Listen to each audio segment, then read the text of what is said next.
Your stories don't define you, but how you tell them will. Hi, I'm Sarah Elkins, your host and Chief Storymaker at Elkins Consulting. I call myself Chief Storymaker because I know that the best stories come from stepping out of my comfort zone and simply paying attention to the world around me. So today I'm experimenting and I'm taking you on a hike with me here in Montana. It's pretty chilly. Are you ready? As you can see, there are some footprints here in this deep snow, but it's already starting to melt compared to what it was like yesterday. But it's still pretty cold. Let's take that hike. One of the best things about taking a hike almost every day is that this is where I find the majority of my inspiration. On today's hike, I'm thinking a lot about an analogy a friend of mine shared with me back when I was in a job that was a really bad fit for me.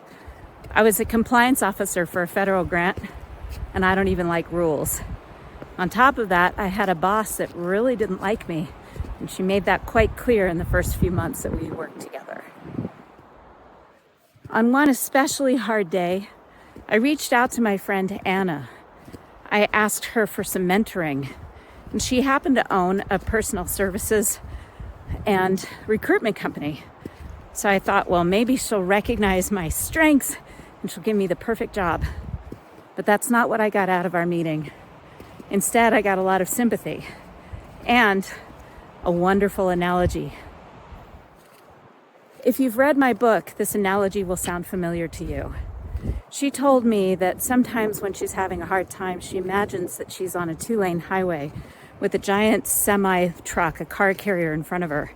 And she's watching as that last car on the truck is bouncing, and she's just waiting for it to fall off the car carrier and onto her car.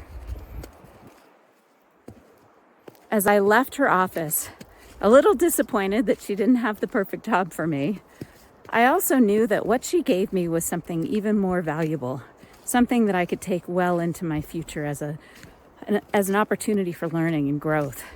And that was the analogy of the semi in front of me.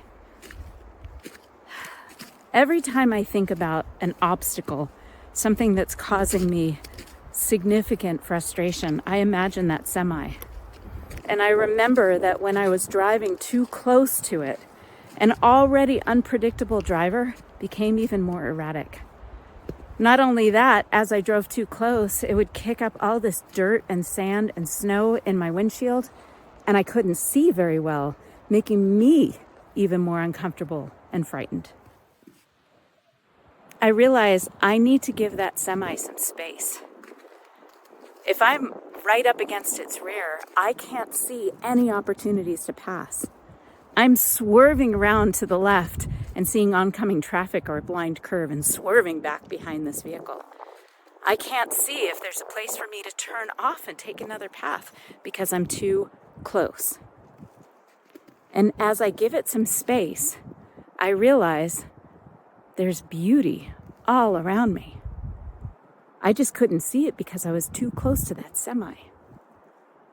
Not only that, as I was swerving, I was giving myself a terrible headache and making everyone in the car really uncomfortable, kind of freaked out. Adding to that, when I told my friend about this analogy, she said, "Sarah, you have great company in the car." So what I'm realizing is that a lot of us are facing a semi in our front right now. We're stuck behind it, and we're so close to it that we can't see around it. We can't see the beauty around us, and we certainly can't pay attention to the company in our car, or maybe the music that's playing in it. So that's my challenge, and I'm challenging you, listeners. Consider what is the semi that you're driving too close to. Consider who you want as company in the car. Who needs you to take that space between you and that truck so that they can have that support and comfort that only you can provide. What is your semi? Thanks for listening, and thanks for taking this hike with me. Your stories don't define you. How you tell them will. This episode of Your Stories Don't Define You, How You Tell Them Will is dedicated to some of the company in my car: Melissa Hughes, Kimberly Davis, Heather Younger, Tom Dietzler, Neil Hughes, and Jeff Eichler. Thank you, friends.